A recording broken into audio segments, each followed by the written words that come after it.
Hey guys, Season 8 is starting tomorrow, and in this video I wanted to discuss the state of the rogue class and what builds I can recommend to you playing. Spoiler alert, there is not much left for this season, but we still have like one or two decent builds that should be very powerful and fun to play in Season 8. So let's just start, and as usual you will find all of my builds linked in the description in my Mobalytics page. So here I still have the Season 7 variants of the builds, but honestly there won't be big changes for Season 8 since they have nerfed all of the boss powers after the PTR. So I will update all of these builds until tomorrow.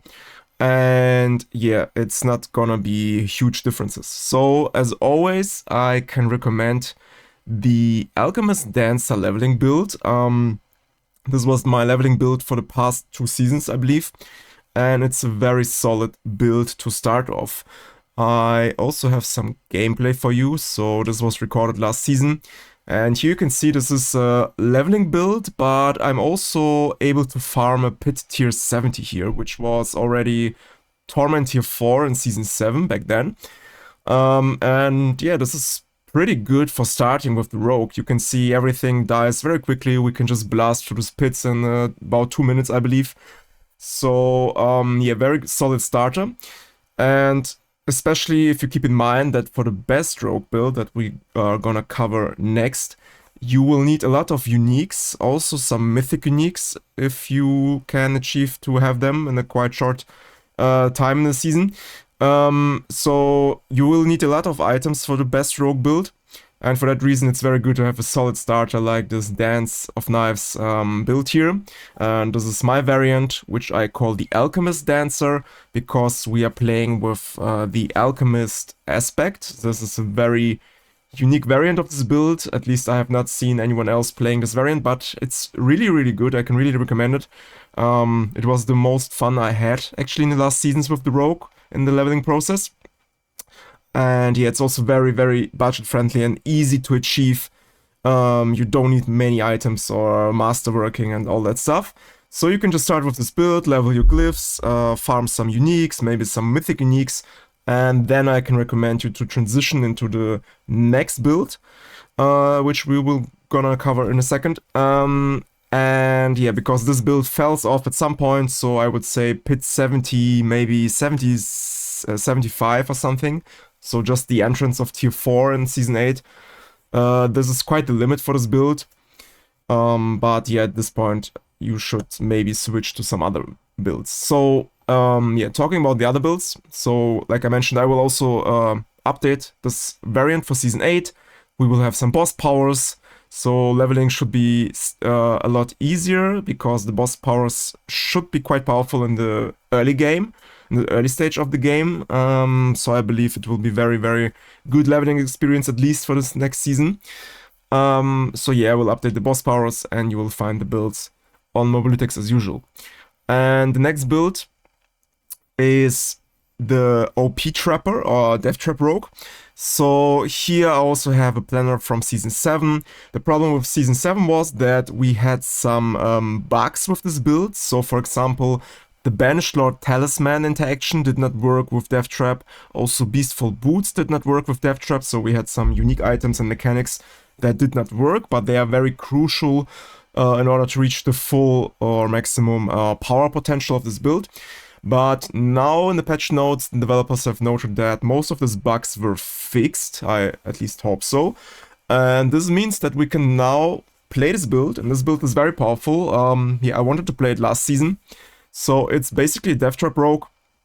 And in this season, we will be able to spam Deathtrap without any further support skills. So in Season 7, what you can see in the gameplay here right now, you still had to use some core skills in addition in order to reset the cooldown of your Deathtrap, because Deathtrap is actually an ultimate skill, and if you want to spam this ultimate skill, you need to reset it with some mechanics in the rogue class, for example Beastful Boots.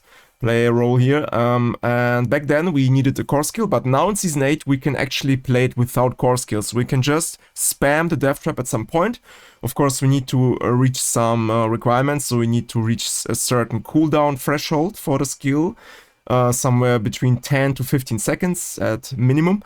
And also some energy sustain. We need a lot of maximum energy, a lot of unique items like I mentioned. So this build is not budget friendly or not the most casual build in the beginning of the season, but after you have acquired some of the uniques, after some hours, then this build should be very, very powerful option for Season 8 in general.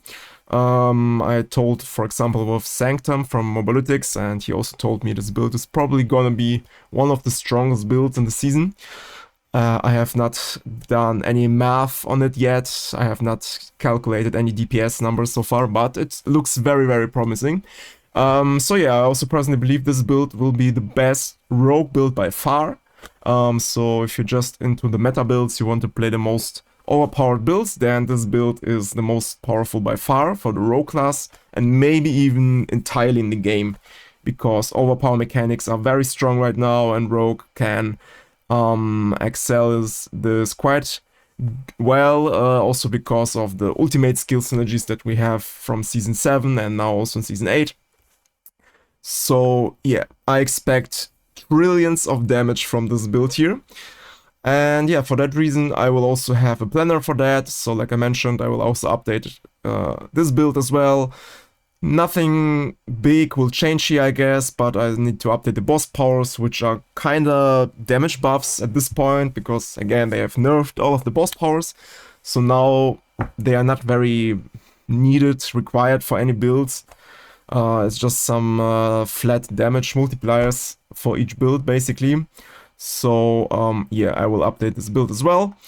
And then we have another rogue build, which is kind of always in my heart. This is Twisting Blades Poison Rogue. I also tried to play this variant last season, but here the problem again was we had many bugs with this build, and I wanted to play a Shadow Clone variant, because if it would work, then this should be very powerful as well, but apparently Shadow Clone is still buggy, or we still don't know what bugs they have fixed entirely and what bugs still exist. Right now, maybe you can already hear it from my voice, kinda, I'm not really optimistic for Diablo 4 in this year especially, so I'm also not optimistic for any bug fixes for Shadow Clone, for example, so I just kinda gave up on it. But I also intend to update this variant with a new variant in Season 8, which I already have theory crafted. I just need to make to update my planner here, which is reliant on a technique with Rain of Arrows. So we will play with Rain of Arrows instead of Shadow Clone, and this way we can buff our elemental damage further, and this will increase our poison damage any further. And we also have some small buffs in form of tempering recipes. We have poison damage that we can now temper on our weapons or offensive items slots. So yeah, it's not the best build whatsoever. I calculated something around 50 billion DPS, which is not too big right now in Season 8, with many builds reaching trillions of damage. But maybe I can make it work at some point, so especially with the endgame variant, once I have like this 3 mythic uniques.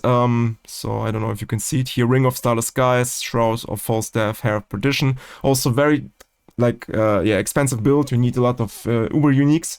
But once I have them, maybe I can make this build work, and then I will also share it with you on YouTube as usual. But yeah, if you want to play the strongest build, then I can recommend to you the Deathtrap Rogue. You will need a lot of items, uniques, and cooldown thresholds in order to play it properly. And for that reason, I can recommend you, as always, to start with the Dance of Knives Rogue, my Alchemist Dancer variant for Dance of Knives leveling, until the mid game. And yeah, so that's my plans for the season. I will start with Dance of Knives and transition into Deathtrap.